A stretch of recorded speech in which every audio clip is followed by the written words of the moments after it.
AIDS వ్యాధిపై ప్రజల్లో అవగాహన పెంపొందించడం అత్యంత అవసరమని ఎమ్మెల్యే గండ్ర సత్యనారాయణరావు అన్నారు. ఈ మేరకు భూపాల్పల్లి జిల్లా వైద్య ఆరోగ్య శాఖ ఆధ్వర్యంలో నిర్వహించిన ఎయిడ్స్ అవగాహన ర్యాలీలో పాల్గొన్నారు. ఈ ర్యాలీ జిల్లా కేంద్రంలోని అంబేద్కర్ స్టేడియం నుంచి స్థానిక డాక్టర్ బిఆర్ అంబేద్కర్ విగ్రహం వరకు నిర్వహించారు. ఈ సందర్భంగా మాట్లాడుతూ ఎయిడ్స్ వ్యాధిపై ప్రజల్లో అవగాహన పెంపొందించడం, నివారణ చర్యలు పాటించడం ద్వారా ఈ వ్యాధిని నియంత్రించవచ్చని పేర్కొన్నారు. అలాగే ఎయిడ్స్ బాధితులపై ఉన్న అపోహలను తొలగించి వారికి మద్దతుగా నిలవాలని పిలుపునిచ్చారు.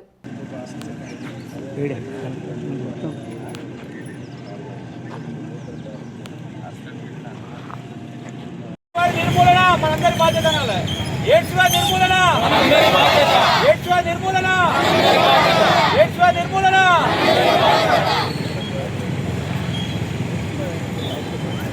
నిర్మూలన మనందరి బాధ్యత. ఎయిడ్స్ నిర్మూలన.